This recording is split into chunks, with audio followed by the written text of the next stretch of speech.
Hello everyone, my name's Giselle, and I actually had a different video planned for this week, but unfortunately for you guys, the woke mob got me and forced me to play Mouthwashing and make fan art. So that will be what I'm talking about today. Before I get into it, of course, spoiler warning and content warning for the things on screen. To begin, I'm going to do a very brief summary of events in chronological order. If you want a better summary, I'll put one in the description, and if you don't want to listen to any summaries, you can skip to the timestamp on screen. A group of 5 people, including a captain, a co-pilot, a nurse, and a mechanic in training, are on a Pony Express spacecraft attempting a delivery that will take over a year to transport. Issues begin to stir, however, because the co-pilot Jimmy is actually an ex-convict being given a second chance by the pilot Curly in the form of this job. The 2 mechanics are also stirred by a lesser but still present issue. Daisuke, the younger and more starry-eyed mechanic, is very new. In fact, this is his first time ever working this role, and Swansea, the older, more gruff mechanic, is taking to his job training Daisuke with apprehension. Eventually, Jimmy SAs Anya, the nurse, in the sleeping quarters, leaving her pregnant. Anya attempts to tell Curly about this, but Curly ignores it. Anya then fearfully tells Jimmy, who also responds poorly. Curly remains purposefully ignorant of Anya's situation, even eventually laughing when Anya hides a gun that she can't even use out of fear that Jimmy may hurt her to avoid taking responsibility. Curly, with guilt, reveals to the crew that this will be their final shipment, as the Pony Express company had gone under, leaving the crew with high tensions as they fear what will become of their lives after this. Curly, despite not taking the situation seriously, does bring it up to Jimmy, and despite Anya's fear, he still does not have any concerns about safety when Jimmy enters the cockpit alone. Jimmy then steers the ship incorrectly, leading to the ship crashing into an asteroid. Moments before the crash, Curly notices Jimmy outside the cockpit and the alarms blaring and rushes in. Because of Curly's position, he is severely injured during the crash, losing his eyelids, limbs, mouth, and skin entirely, leaving him incapable of moving or even taking medication on his own. Anya is able to help him alive despite his desperately severe injuries.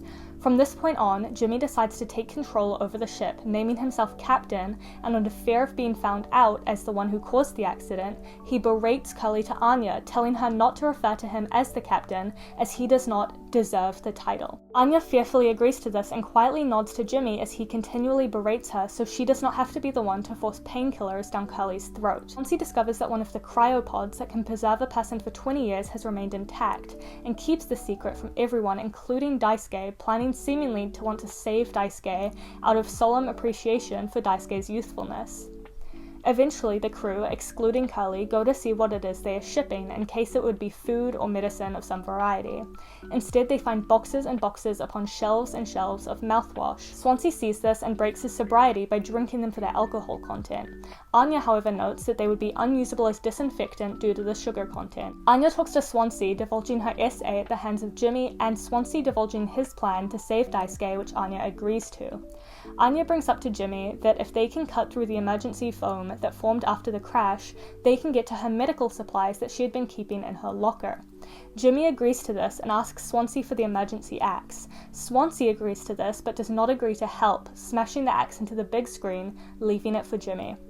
Jimmy then gets the medical supplies. Jimmy then discovers Daisuke, who is panicking because Anya has gotten locked in the medical room. Jimmy knowingly asks Anya through the door if she locked herself in there, to which she responds saying that she's going to do what he told her to. Daisuke reveals that through the back room there is a vent that leads to the medical room, but it is very important to Swansea that no one goes in there, and so he doubts that they can. Jimmy decides to use the disinfectant to make a cocktail to knock out already drunk Swansea, explaining with seeming experience that he won't even know what happened when he wakes up. They make the cocktail, drug in Swansea, and enter the back room where Jimmy and Daisuke both discover their unaffected cryopod. Daisuke believes that Swansea had a good faith reason to keep the secret, but Jimmy immediately grows angry, assuming that Swansea was going to save himself, as that to Jimmy is the only reaction he can resonate with. Jimmy pushes Daisuke, forcing him to climb through the vents. Daisuke eventually finds Anya in the medical room and discovers she killed herself with pills. Because of his exploration through the vents, Daisuke is now heavily injured, and because of Jimmy making the cocktail, they have no medicine to properly care for him. Jimmy, out of ignorance for what Anya had previously said, throws mouthwash over Daisuke's wounds, which is of course ineffective. Swansea, out of love for Daisuke, regretfully tells him to close his eyes before finally mercy killing Daisuke with the emergency axe. Jimmy reproaches this decision as well as the fact that Swansea kept the cryopod secret. Jimmy returns to the medical room and retrieves the gun, which is now revealed to have been hidden in the medical room. Swansea attacks Jimmy with the axe. Jimmy manages to shoot Swansea in the head after Swansea explains that he wished he had learnt from Daisuke how to be free instead of remaining trapped, and that his time drinking and living recklessly had been the best part of his life, not his 15 years of sobriety and straightforwardness. Jimmy then arranges his crewmates' corpses and dishes up portions of the still alive Curly's leg on their plates as well as his own. Following this, Jimmy has a series of intense, guilt-ridden hallucinations, including reliving his killing of Swansea, grieving sending Daisuke into the vents, force-feeding Curly his own leg, and being chased by a newborn pony baby representative of Anya's pregnancy. After these hallucinations, he comes to the conclusion that he can redeem himself by saving Curly, and so, without considering Curly's own wishes, he puts Curly in the cryo chamber, forcing him to live in pain, sealing Curly's fate with the same gun Curly had mocked Anya for thinking would seal hers, taking responsibility in the same backwards way Anya had feared. The first thing I want to talk about is Anya and how Mouthwashing uses her character to showcase the very heavily encouraged male ignorance towards women's fear and even actual victimization. When I went into Mouthwashing, I assumed its key criticism would be with capitalism, by nature of having seen similar media before. And pretty early on, that understanding was fortified as we saw the intense lack of care for employees, most notably with the advertisements claiming if the company does well, employees will reap the rewards, in stark contrast with Anya exclaiming that she had no savings, and Swansea complaining about how the company was not considering them in any regard upon their finding out that their jobs would be lost. This, however, is not where the critique ends, unlike most anti-capitalist media, and that is because Mouthwashing instead explores the intersectionality between class struggle and gender struggle. I've seen a lot of response to Mouthwashing with people defending Curly for not doing anything for Anya because he was in a tight spot by the company and above all else had to do his job well. This, however, is exactly the kind of reasoning we hear in real life. The oppression of women and the oppression of the lower classes are inherently interconnected, and we see this in Mouthwashing as Anya's lower position on the crew as well as the company's uncaring attitude allow for her SA to be dismissed by not only the company at large but also her male crewmates. The intersection of class, race, and gender allows for people oppressed in one way to feel big in others. When Curly, as a white man with higher status on board, refuses to help Anya, it does not start and end at him personally. It starts with an exploited worker allowing for the worsened exploitation of female workers in the name of him and his male friend having more ground to stand on. This camaraderie between men being emphasized when Curly speaks to Jimmy about Anya's SA as if they are in it together, using terms like we to discuss how they can fix it. The oppression under class that the crew face is also an explanation of the violence Jimmy exhibits in the name of making his way up the ladder. Masculinity for a long time now has been tied to the idea of strength, and by nature of his position, not only as a lower class worker but also below Curly in status, Jimmy feels a sense of demasculinization, which he feels the need to act on, not only by the eventual overtake as captain and beating of Curly, but also through the dismissal, harassment, and assault of Anya, as she, by nature of being a woman, is considered an acceptable person for him to use as a punching bag to fortify his comfort in the illusion of masculinity. But back to Anya. The first and most obvious person that Anya confronts about what happened to her is Curly. We know this because of multiple conversations where she's clearly implying it, as well as when she steals the gun and Curly asks who got her pregnant, and she says, "I already told you." Curly, despite knowing, does nothing and actually actively dismisses her fear, not willing to properly understand, not out of inability, but out of lack of trying, that she is a reason to be fearful. When Anya asks him why there's a lock on the medical room door and not the sleeping quarters, Anya specifically brings up the medical room, despite there being a myriad of rooms to choose from, because that is her trade. That is her job. It is a reference to her oppression under class. Her fear of sleeping quarters, however, is by nature of being a woman. Curly responds by saying, probably for the same reason they put a lock on the cockpit, safety. This implies that his understanding of safety is colored only by his trade as a pilot and his, class experience. the same way Swansea and Daisuke are worried about locking the backroom area by their trade as mechanic. Curly not only does not understand the fear of sleeping quarters, but also does not carry any additional fear similar to Anya's by nature of his sex.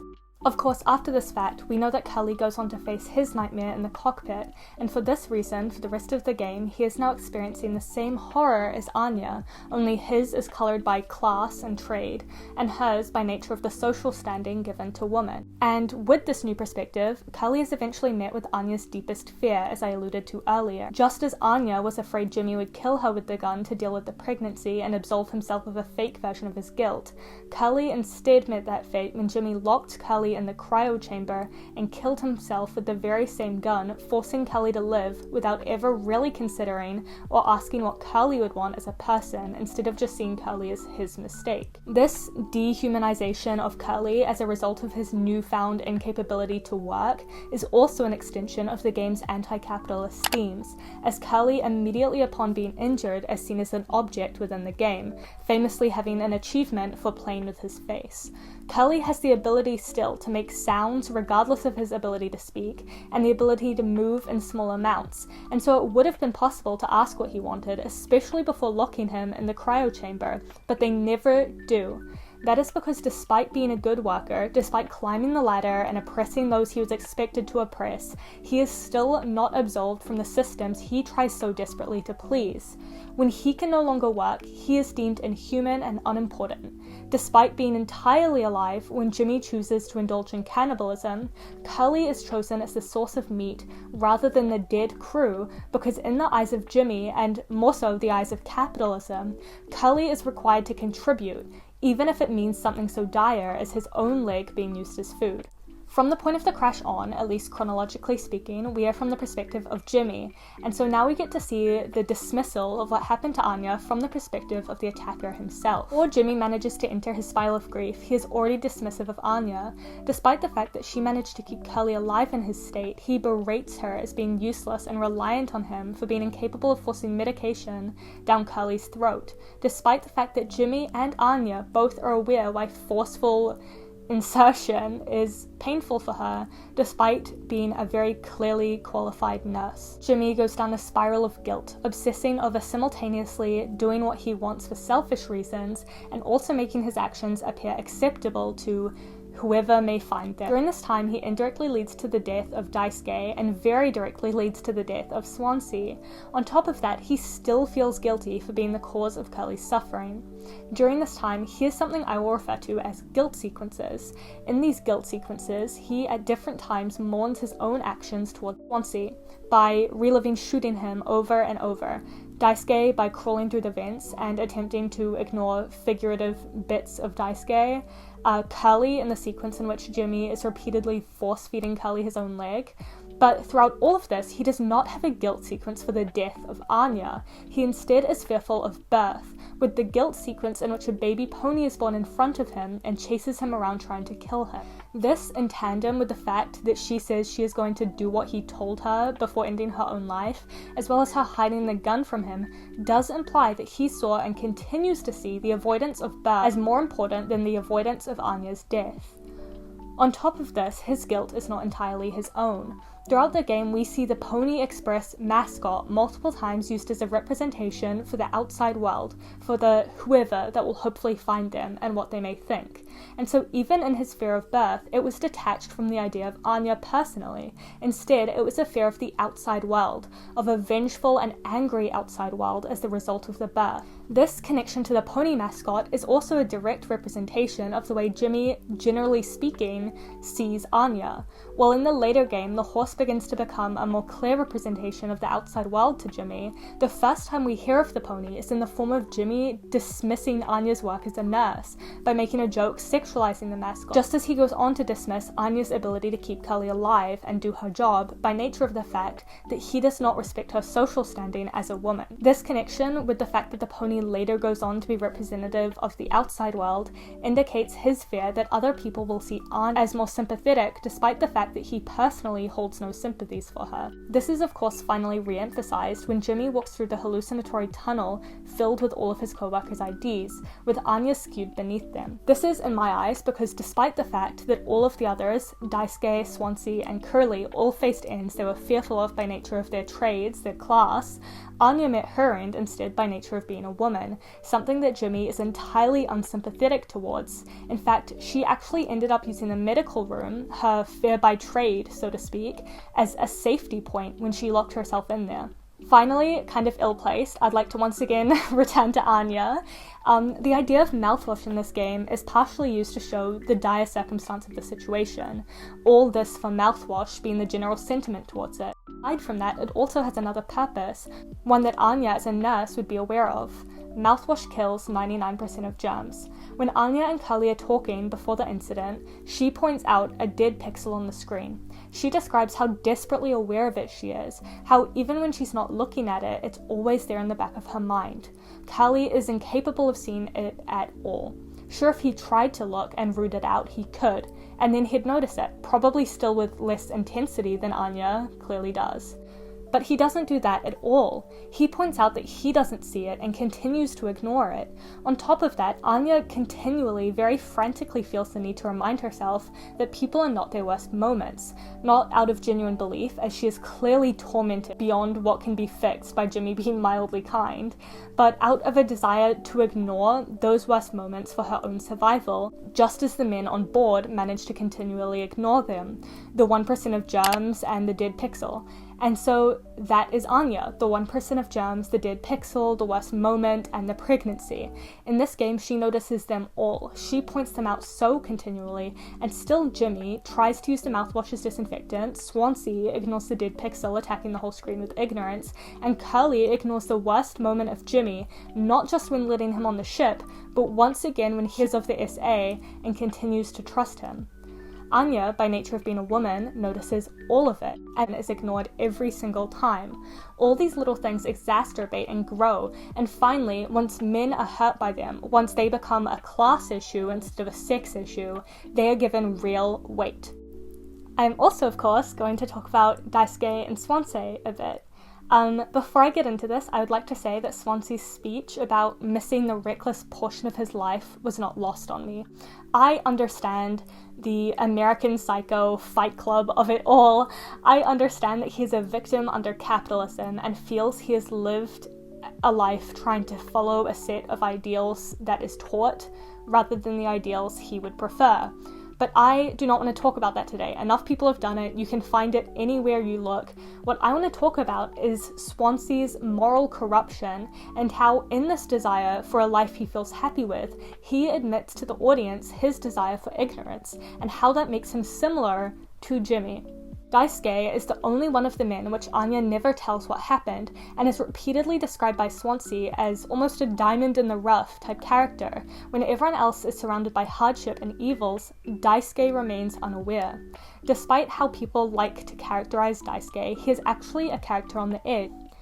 And just as Swansea fears, he is capable of growing into Swansea or growing into someone better. Throughout the game, Daisuke showcases a huge desire to please others, with Anya noticing that he was overly enthusiastic in his psych evaluation, clearly lying about how he felt towards being on the ship. In this way, he is susceptible in the same way Swansea is to falling into the ideal version of how to live, which is also fortified by the fact that he went on a scary and difficult job purely in the name of pleasing his mother. However, Daisuke, from what we see of how worried he is towards Anya locking herself away, could believably have been something better too. What a manipulative, conniving dictator! What the f*** is wrong with him? Why would he manipulate you? Why would he do... Regardless of the way that you personally want to perceive who Daisuke would have become, the truth is we never see it either way. After he crawls into the vent leading to his eventual mercy killing, Swansea claims there was no way Daisuke ever would have grown into something better. The version of Daisuke Swansea had hoped to save had been an ignorant version. He never wanted Daisuke to grow into an empathetic man who helps others. He instead preferred the idea of the opposite. He wanted Daisuke to remain unknowing, and as much as he is killed in the story because of his injuries, it is also purposeful that he did manage to see Anya. It is purposeful that before Swansea came to the full-fledged realization that his hopes for Daisuke were gone, Daisuke was made aware of Anya's suffering. As we know from Anya, the men on the ship do attempt to remain unaware. She tells them all, excluding Daisuke, and every one of them ignore it until it comes running straight for them in a more personal way, in a way they can understand, in the form of class oppression, their uncaring jobs killing them instead of the uncaring attitude towards women. And so this comes to the topic of the allowance of ignorance. Swansea sees the ability to be ignorant as only a privilege, regardless of the fact that it will hurt others, similar to the way he thinks back on the most dangerous alcohol-filled portion of his life as the best part. Like I said, I understand that he is representative of the whole Fight Club, living a life you don't care about narrative, but it is also not an accident that the life he praises as good was actively harmful rather than just something else. This is of course partially coming back to a similar theme to the one we see with Jimmy, in which men oppressed by class have a disdain for the stripping of their masculinity. It is much harder to help than it is to look the other way. In Swansea's final moments, he reminisces his job, wife, and children without much care, despite the fact that his family and work maintaining safety are likely the clearest form of positive impact he's ever managed to have, regardless of the fact that it was a forced set of ideals. It was easier for him to be drunk and free. He did not have to think or care. He does not in any way truly crave a world free of cruelty. He only desires to be ignorant to it. His dream for how he wishes he lived was not to be better, it was to not care. But that is the thing Daisuke could not teach. Daisuke does not act freely from lack of caring, he acts that way from lack of knowing. Daisuke could not teach Swansea to be carefree in the way he would want, because Daisuke is not choosing to be ignorant. In Swansea's situation, with his knowledge from all we know, he would not crave ignorance in the same way. This emphasizes the idea of a choice. Daisuke being in the story creates a purposeful distinction between genuine ignorance to a situation and the desire for that ignorance. It makes it clear to us that Swansea, despite not having a strong reaction, is still actively choosing his ignorance in comparison to Daisuke. Even when Swansea describes his desire to preserve Daisuke to Anya, despite Daisuke's unknowing, this is a cruel act on Swansea's part. As with the killing of Daisuke, I understand that for plot reasons, he wanted to save Daisuke out of care for Daisuke, because he was, the one that was going to go on to live the best life. But what that, at least figuratively, is emphasizing to Anya in that moment is that to him the protection of ignorance is the most important thing above all else. He has no desire to save Anya, but what is much more indicative of his desire for ignorance is that on top of that, he has no real desire to reveal the truth to Daisuke before enclosing him. He wants only the ignorant version of events to survive, and in that way, he is mimicking the feelings of Jimmy. I could talk much more about Curly and Jimmy and Daisuke and Swansea and Anya and all of them, and maybe I will in the future, but this is just kind of my most visceral and immediate response to the game, which is always my preferred version of response, I guess. I think what a piece of art makes you feel and think very viscerally is my favorite thing to hear about. My commissions are on screen if you want to commission me. I hope you enjoyed the video. I hope you enjoyed Mouthwashing if you've played it. Bye!